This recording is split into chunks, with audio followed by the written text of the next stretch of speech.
Welcome to another segment of Sage Advice. I am Greg Tito, and I'm sitting down with Jeremy Crawford. Hi, Jeremy. Hey there. On this segment, we delve into little tidbits around Dungeons and Dragons mechanics, not lore, and find out what the design intent was for them and try to answer your questions in using them at the table. And for this special segment, we are going to talk to Jeremy about sidekicks, which were first introduced in the Essentials kit for 5th edition and are expanded upon in Tasha's Cauldron of Everything coming out in November. And I'm excited about this because this feature I've used extensively in playing Dungeons and Dragons with my kids, since there's only 2 of them, and it's not necessarily optimized for a full party. And so this is a great way to introduce them. So what is what are sidekicks for those of us who have not delved into the Essentials kit? Sidekicks are a way for a group to do exactly what you're doing with your girls, which is pair some NPCs with your player characters to basically fill out your group. That said, you could even add some sidekicks to a group that has a full complement of player characters. It's an open-ended system that at its heart is about non-player characters joining your group. And again, you can use it to fill out a group that might be low on PCs, to bulk up a group to be, a massive group of characters to take on some mighty threat. There's also the option that if a person at your table maybe is a beginning D&D player and is daunted by all of the options in the player's handbook classes, well, that person also has the option of playing a sidekick. In Tasha's Cauldron of Everything, we give you all the rules you need to build sidekicks of your own.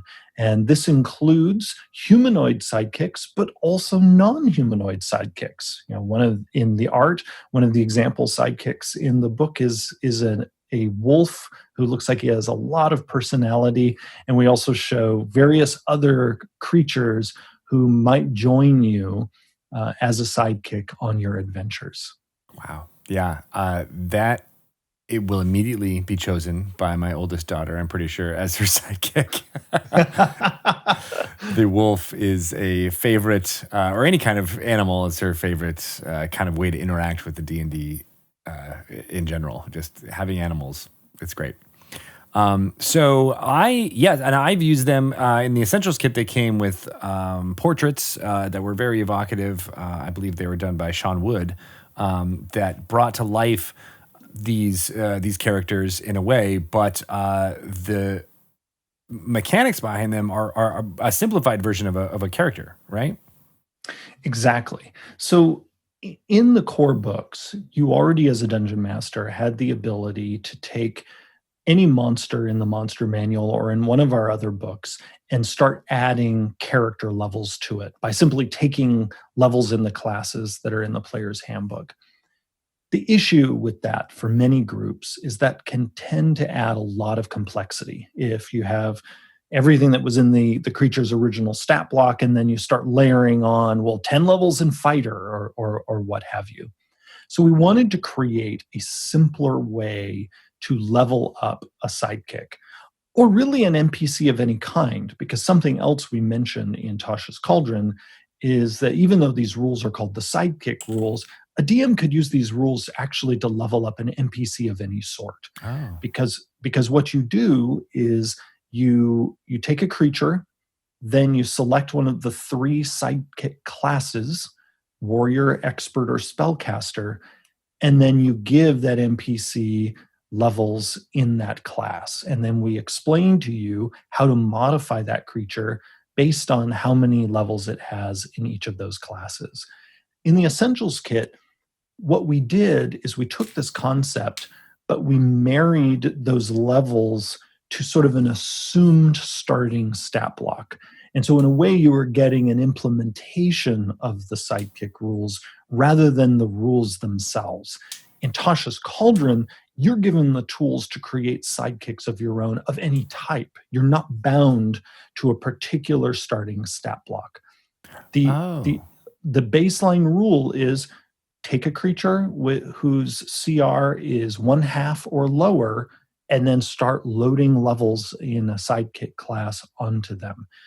And so we mean it. You could take a wolf, a panther, a commoner, just go through the monster manual and our other books that have stat blocks in them with your eyes out for creatures that have a CR of 1/2 or lower, and you'll actually see there are tons of options for different people and critters who could join you on your adventures and get more powerful along with you. Because this system is also meant to answer the question, well, what happens when we befriend this wolf? And because many groups, they love befriending animals, or there was this stag and, the druid, cast speak with animals and had a cool conversation with them. And come on, stag, come with us. Well, but then the question is, what happens? It's a stag party. But then what happens when your group gets to higher levels and you go up against some powerful monster who in one hit can fell your new companion, or maybe a companion who's been with you for a while? The sidekick rules give you a way to have those companions level up with you, but to also do so without all of the complexity of the typical player character classes in the player's handbook.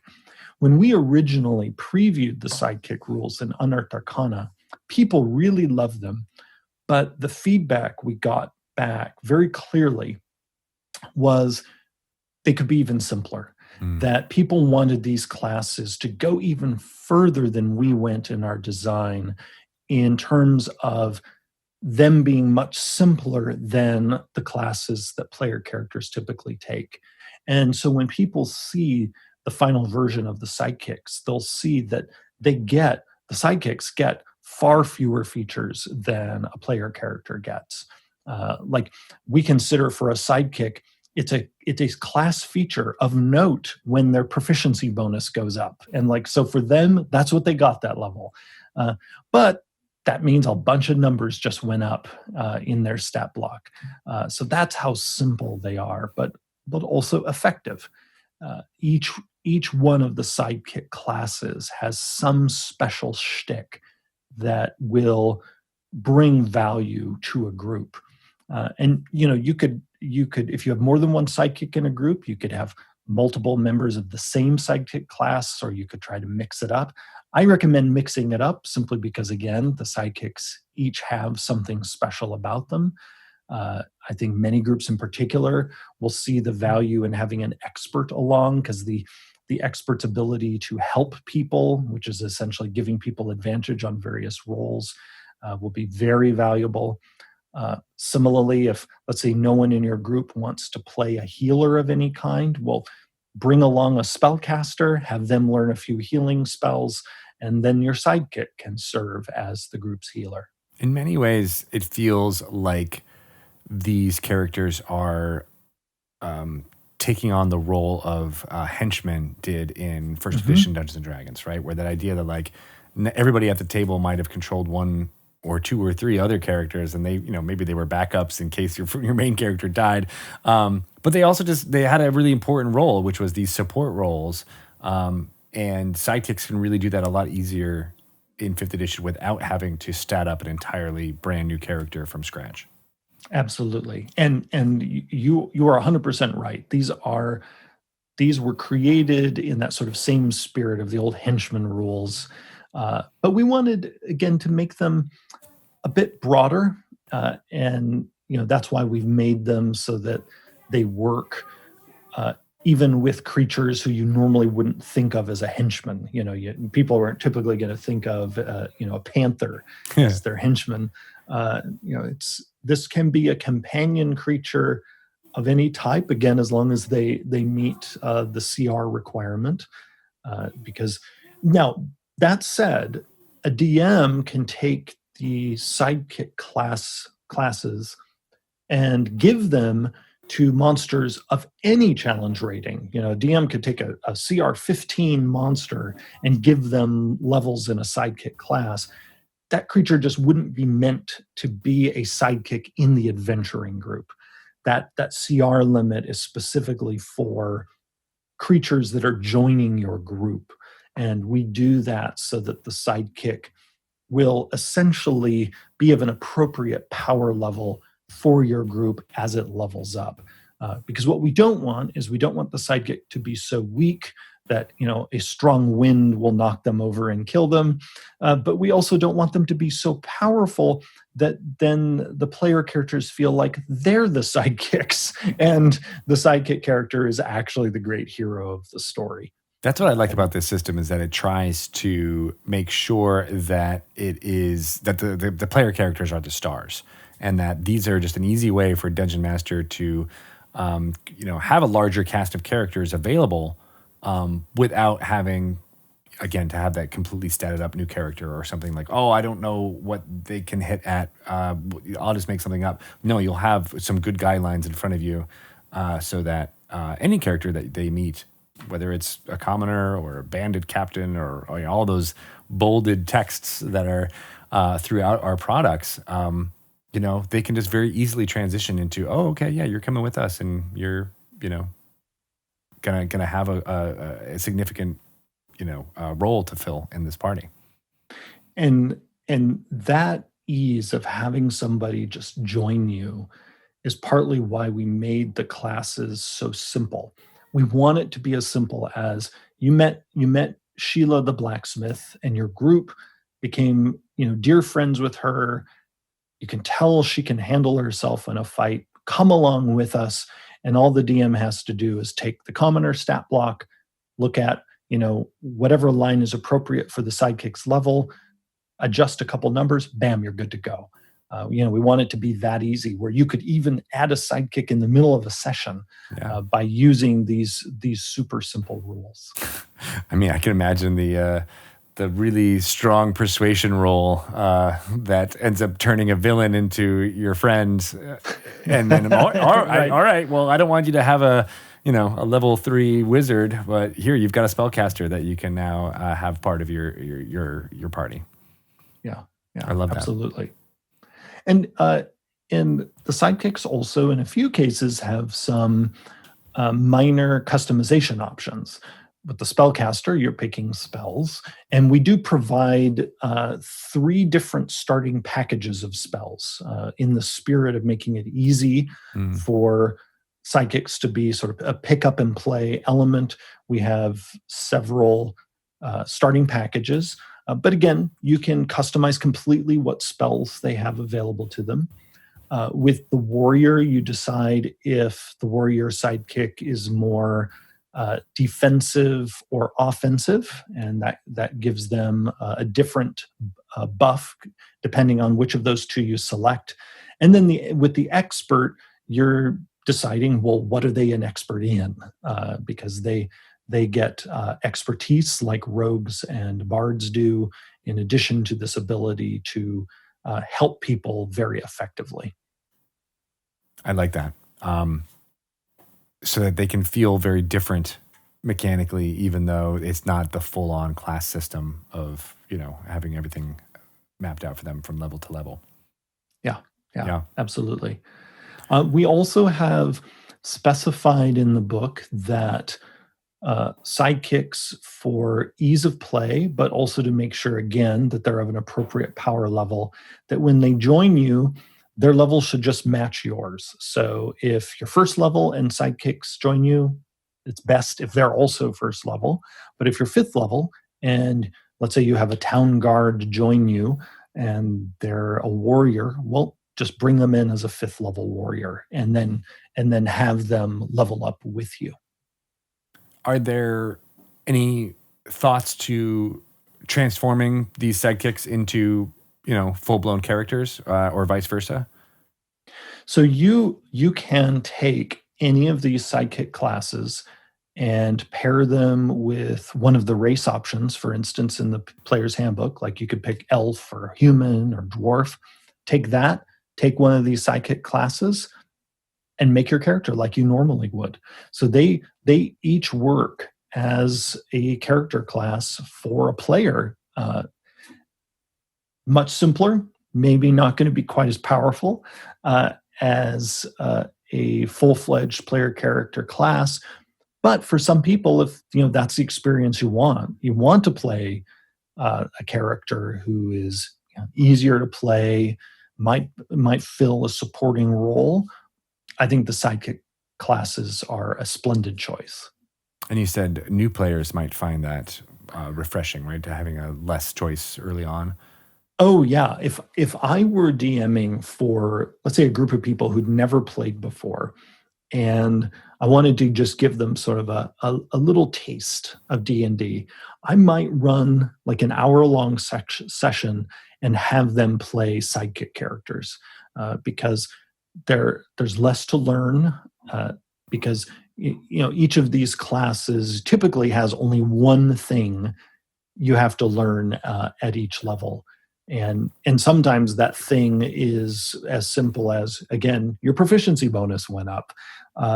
And I think it's very beginner friendly. And you could also use them if you wanted to do a sort of level 0 kind of experience of, playing a group of characters who are maybe trying to figure out what their ultimate character class will be. Like I started out as a spellcaster, but then I ended up as a ranger, or I was an expert, but decided I wanted to become a fighter. That kind of thing. Yeah, I mean, and you could really adapt that system so that like a spellcaster meets a interplanar being. Maybe that interplanar being it turns into a group patron, which the entire group goes into, but maybe it's just a warlock's patron, and then all of a sudden the character that you're playing is a warlock, and you follow down that path. Yeah. Yeah. And you could, if you do that, you could change your class, or you could use the multi-class rules, keep your levels in your sidekick class, and then just add in your levels in the new player character class. So you could have a character who has 2 levels in spellcaster, and then all the rest of their levels in warlock. And the sidekick rules work seamlessly with the multi-classing rules in the player's handbook. Oh, wow. So it really is a super versatile system in that way. Like you don't have to worry about recreating characters or anything. You can just graft on. Oh, yeah. Yeah, absolutely. And that's why I say you could use this as your sort of level 0 sort of experience of have everyone's first level actually be in a sidekick class. And then they, maybe then graduate into a class from the player's handbook or into the artificer, which class that appears in Tasha's Cauldron as well as in Eberron. Nice. I am excited now to play an awakened wolf who becomes a spellcaster. Well, and there's the key, because we're also generous on what types of creatures can be a spellcaster. But one of the key requirements is whatever the creature is, they must be able to speak a language.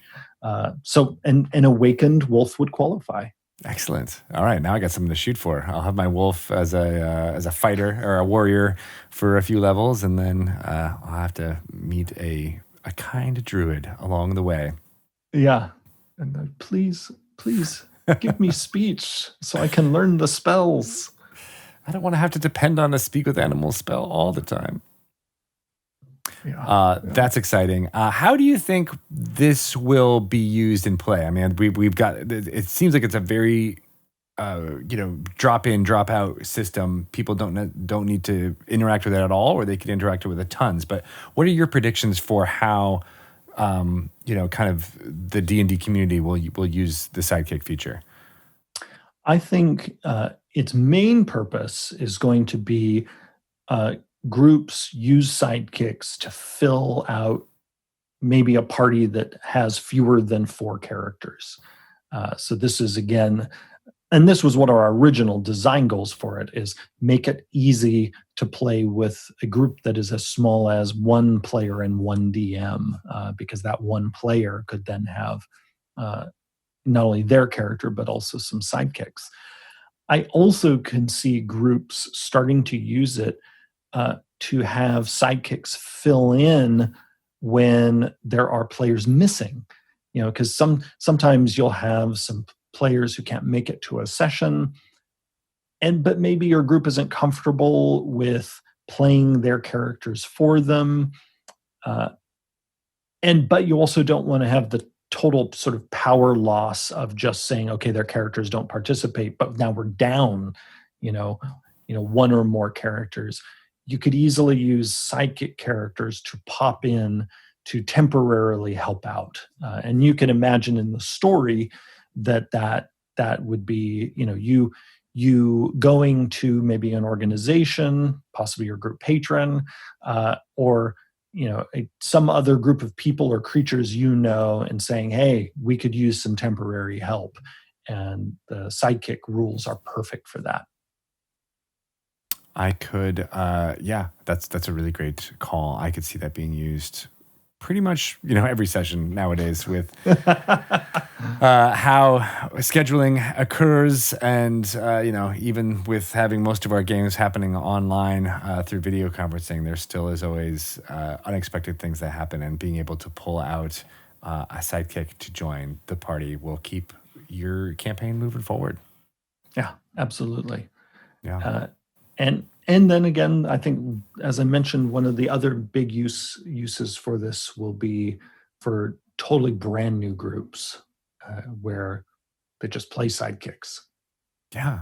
That's a really interesting, idea, and I think I'm going to play with it and maybe see how that manifests. Right? Like, are people going to want more? And then, do we have the game for you? It's got all of these options. It's a nice way to give that taste.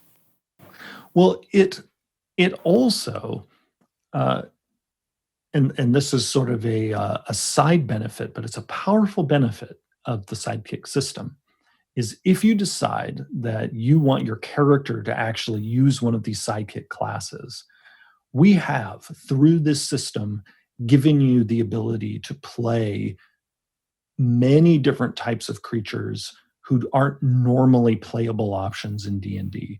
Because we've just now given you a simple way to like level up a wolf, to go to the example we've been using, which we thus far have not done.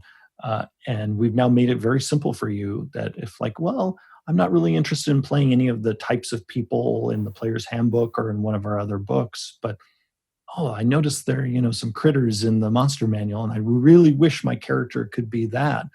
Well, using the sidekick rules, it's pretty easy to make that a reality. Man, we're going to have a lot of zombie characters out there. Yep. Trying to think of what else is one half level of challenge rating. Many of I guess, are there dinosaurs that fit there?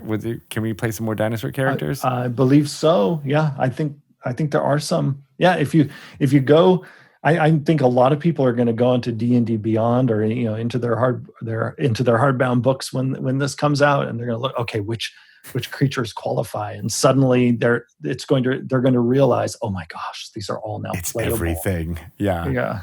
And for that character who has the love of that my World of Warcraft character does, of collecting mini pets or other types things, like we could have a whole menagerie of sidekicks now with us on our adventures. Yes, yeah. You with this system, you could create the character who has like all the battle pets. Yes. They don't even need to do any of the work. They just send in their battle pets to defeat all of the monsters. Yeah, super fun. Yeah. Well, I think it is going to be a wonderful addition, and I like that it is being pulled out of Essentials Kit, because it was one of my favorite parts of playing that with my children to flesh out their party, using it for the exact way that it was intended. And I think now putting it in Tasha's and expanding the system is going to allow a lot more people to see the wonders of the simplicity of adding sidekicks to your game. No, I can't wait to see the many different types of sidekicks people are going to create. And I bet we're also going to see some great fan art of characters with their various buddies. If not, the only thing they'd be upset with is probably being called sidekicks. Maybe we'll have to come up with something that feels a little bit more. Yeah, that's just the rules term. Don't tell them that's what they're called. Yeah, right. We'll have 1,000 Robins out there being like, no, I want to be the hero one day. That's right. Yeah. Awesome. Well, if people want to get in touch with you and ask you questions, or at least and just talk about fun D&D topics with you online, what's the best way folks could do that? On Twitter, where my handle is Jeremy E. Crawford. Excellent. I can't wait. There's going to be sidekicks aplenty in the world of D&D going forward. Thank you, Jeremy. Thank you, Greg.